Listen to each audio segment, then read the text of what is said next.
Hello everybody, welcome back to a brand new Let's Play series on Hearts of Iron for Kaiserreich. Today, we're going to be playing a little bit of the Qing Empire with our good old friend HOI4. So, what's going to be happening with China? Essentially, it's going to split apart into about 1,000,000 pieces. I'm sure Japan's going to invade us at some point. There's a lot of ways that this could kind of swing. And seeing as I haven't really played in China at all, we did like one campaign as the KMT, but we basically got nowhere and died pretty quickly. I think, you know, we'll start a brand new campaign. So we're going to do Year of the Rat. It's only take 14 days, which is pretty good. We do have 3 research slots, which I think is pretty alright. Go for research speed. We will go for fish the cap. And also, yeah, construction speed seems okay. Our modifiers right now are Fracturing Empire, which is 50% consumer goods, less recruit population, horrible construction speed, bad organization, and also updates every 24 hours. You are, okay, so this modifier is tied to the popularity of the Market Liberal Party, which right now has 15%, which is not good. I don't know if we want that to be higher or if we want it to be lower. I guess we'll find out at some point in the future. We have 21 factories right now, 7 for 10, which is definitely, like, not ideal. We have 5% construction speed penalty. Let's go with some 2 military factories in Boding. Some dockyards as well. Let's just go for, I think for right now, convoys make sense. Making infantry equipment, we have 1 million manpower, which is really nice. Of course, being as China, we are going to have a ton of manpower, which is really nice. We have 21 divisions. Put them under you. We will now have a general with good attack value. And I'm just wondering, I mean, defending government, I think, is probably going to be a major threat. I'm just trying to remember exactly. We've had so many campaigns where, of course, China goes into war with itself. But I can't remember the exact conditions that happen.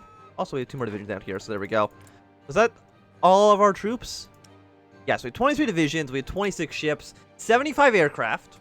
Could be a little bit better, but also could be significantly worse. Also, there is a ton of modifiers here. You can bribe a pro-German lobbyist, which loses you influence. Right now they have 15%. So I'm assuming we want to get rid of the Germans. Or we can support the Germans. It really depends what we want to do. So right now we have basically no army progress at all, which is really bad. Crackdown. Yeah, so China is going to be having some issues, for sure. The Great Qing. The internationally mediated end of the last Zili-Fenian War in 1928 brought an end to nearly 4 years of chaos and instability. In the longest period of peace enjoyed in some parts of China since the Jinhai Rebellion of 1911, the Wu Pifu and his northern Zili clique accept the return of the Manchu monarchy. Further German concessions were refused, leading to the cooling of relations. Germany continues to maintain support for the Qing government, but mainly with the aim of ensuring constant competition, and also supported Southern Zili as part of the larger divide and conquer strategy in China as a whole, as well as the hopes of gradually building up a Chinese bulwark against Japan. Though the specter of Japanese domination looms over much of the northern and eastern China, the country is nonetheless far more divided than most Beijing would prefer, and the Qing finds its authority contested on all sides, from the defiant Fenian government in the northeast to the various ostensible allies across the remainder of China.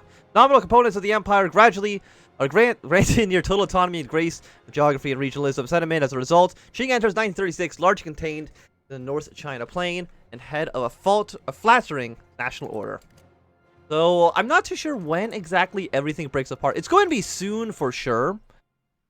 We need so much army experience. So I guess for right now, you guys might as well train to get us a little bit of experience and maybe get some of the reforms going. The political situation. 1936 finds a powerless assembly on the brink. 5 groups dominate the body, and although they may not have power in the chamber, the groups that support them are not to be trifled with. The most powerful of these is the Harmony Association, nominally led by President Zhou Xian. An oppressed, alcoholic, true power in the group resides with Wu Pifu, who founded the association as a legitimate movement to ensure Zili representation in the assembly. While nominally an independent political party, the Harmony Association deputies are all former Zili officers and follows Chao Kun's legally dubious re-election. Few believe the group is anything more than a front for Wu to control the country. The Prosperity League occupies a smaller position, and while it claims to be a political party, few see it as any more than a lobbying group for the German interest in Beijing. This leaves 3 parties in the opposition. The Manchu Party, comprised of Qing princes and former royal hanger-oners, the Young China Party, a clique of young officers in the Boating Academy, styling themselves after the Young Turk Party, the New Chinese Emperor Restoration Association, a fusion of two reform groups that, while loyal to the emperor, favor a structural reorganization of China back to the traditional model of a rural village, and to end the warlord cliques. While these three groups are in opposition to Wu, he allows them seats in the powerless assembly as a way to legitimize his unpopular regime. 50% currency has been shot, so 50% stability, 40% war support. Our political power is not ideal, obviously. We have 4. We're getting 0.8 today. You know, that's actually better than I thought we would be at. Also, what is the problem here? Observer rights in the Legation Council. The Legation cities, officially known as the International Mandate for the Chinese Concessions, were formed in 1928 after the Jade Wind Incident. The European passenger train was attacked by Kuomintang bandits. While mostly designed as a halt to the defending conflict that was to stabilize in the Far East, the Americans also intended to serve as a tool of their open door policy, allowing it to access the Chinese markets to all Western nations and Japan.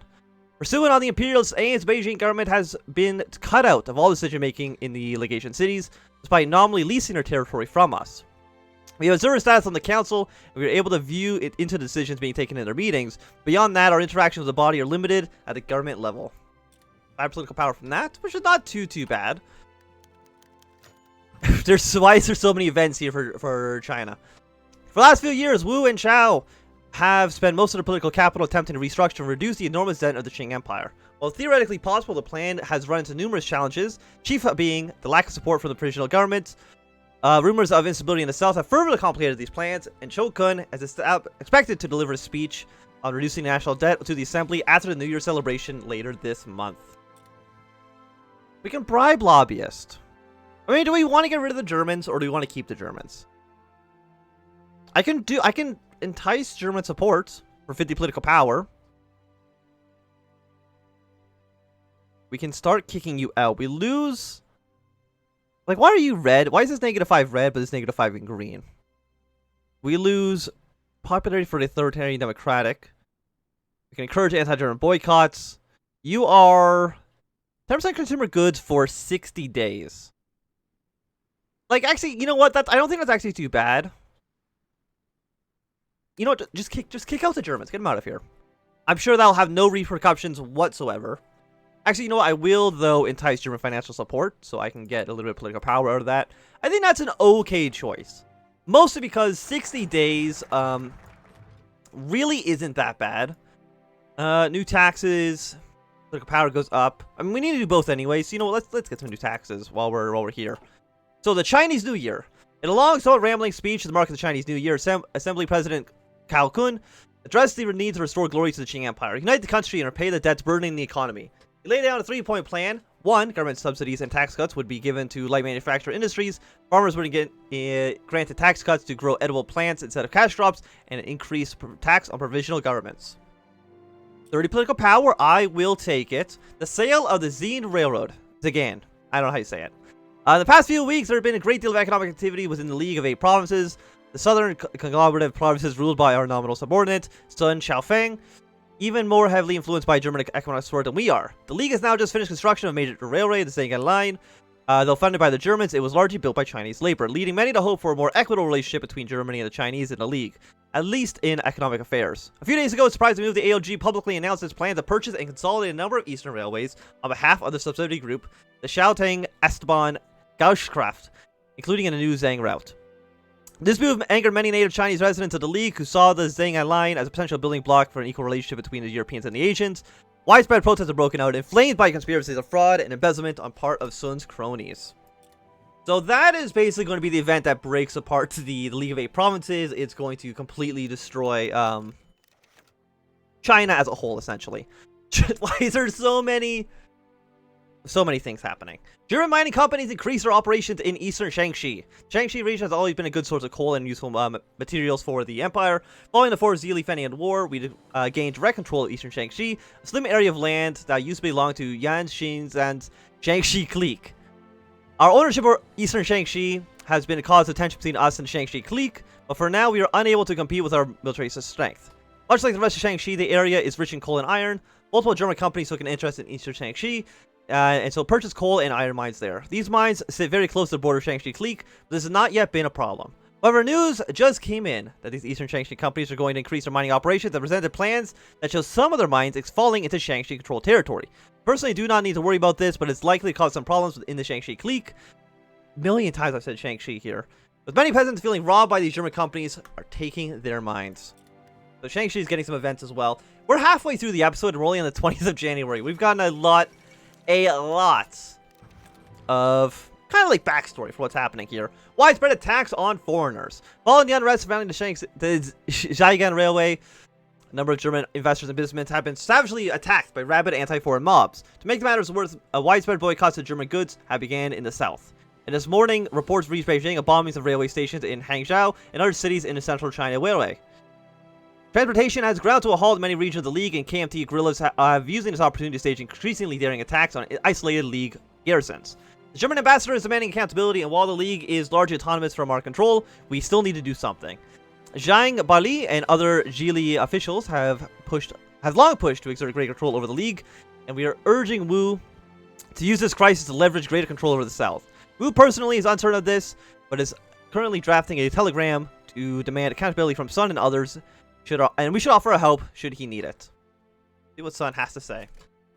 It's again, okay, we got a new king of Great Britain. Way more events, I would say, than I'm used to. We're definitely not going to bribe pro-Germans. We'll just get the Germans out of here. For 51, please. Let me just... We've only done 2 14-day focuses so far. We'll also encourage export farming. And we're at 51. We're getting 0.059 daily. A bit like every 10 days we get 1 point. But again, like times... Advancing so slowly, we're having some problems. The Woohoo incident. Troubling information reached Liaojiang and Beijing this morning. While reports are somewhat contradictory, it appears that there's been some sort of massacre and peaceful protesters by League and German troops in the city of Wuhu. Some claim German troops simply mowed down the protesters, while others claim that a group of KMT radicals attacked the Germans and League's troops first. Whatever the cause, the city has fallen into anarchy and the protests have sprung all across the League. Ironically, at the same time as we received information, we received reports from Sun claiming that the situation is under control. Some Z-League generals are pushing for a major intervention in the south should the situation deteriorate further, but Wu has yet to take a clear position on the issue. Further exacerbating our problems, an informant we have placed within the NCERA claims they have somehow received information on the situation and are planning to give a scathing speech later in the assembly today. HA officials are attempting to rouse Go Kun from the drunkenness stupor and write a counter speech, but we have all been caught off guard. So where is Wuhu? Is it their capital? It might be their capital. I have seen that you have risen up. I don't know where Wuhu is. Oh, it's right here. Okay. Anhu breaks free. The province of Anhu, long chafing under Sun's rule, essentially declared independence from the League this week. In a widely distributed pamphlet, Governor Shan Chaoyun claims that the Wuhu incident shows that Sun cannot manage this crisis and essentially abrogates him from any responsibility in Anhu. Some Zili generals have unilaterally begun to mobilize their troops against the KMT incursions. The Wu rightfully suspects that their true intention is territorial expansion, seeking to undercut their opportunity to invade. He declared a national state of readiness this morning of all Zili and Manchu generals, urging them to ready their troops for any possible armed conflict. Confused Zili troops have largely fallen into line with Wu, and any premature attack south has effectively ended before it began. I mean, you're all in the faction. You're all part of the good old Qing Empire. So hopefully you just stay somewhat under control. Zhang Zhao has been arrested. Or Zhang Zhaochang has been arrested. Earlier today, Governor Zhang Zhaochang of Shaodong was arrested by magistrates reporting to Song... There's too many names. Zeyun, an outspoken Qing loyalist and Confucian scholar within the province. While normally the arrest of the governor would be cause for concern, Zhang was well-documented ties with Fenian regimes in Japan, and many of Wu's circle fear that he would use the chaos currently enveloping the south to sever ties with the government and declare loyalty to Zhang Jialin. These fears have been laid to rest as newly minted Governor Shang promises that he will uphold our government in the province. Good news. Good news for us. So what... We can get a police crackdown, but I really don't think that makes a lot of sense. We can integrate you, but we need more control over Shaanxi. Basically all of Shaanxi. Will you give us cores on it? Yes, we'll basically core all of Shaanxi. I don't know when that will happen. Refugees flee League chaos. Widespread unrest sweeping the League of Eight provinces. Governor Yin Jun of Henan and Yaonan have reported increasing numbers of refugees flooding into the provinces. Although it started to trickle over the course of the last few days, the flow dramatically increased, with the whole family fleeing the explosion of violence and banditry.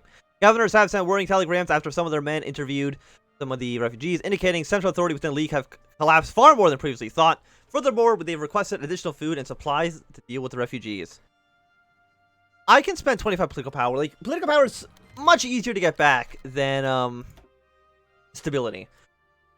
Please, it's only the 3rd of February.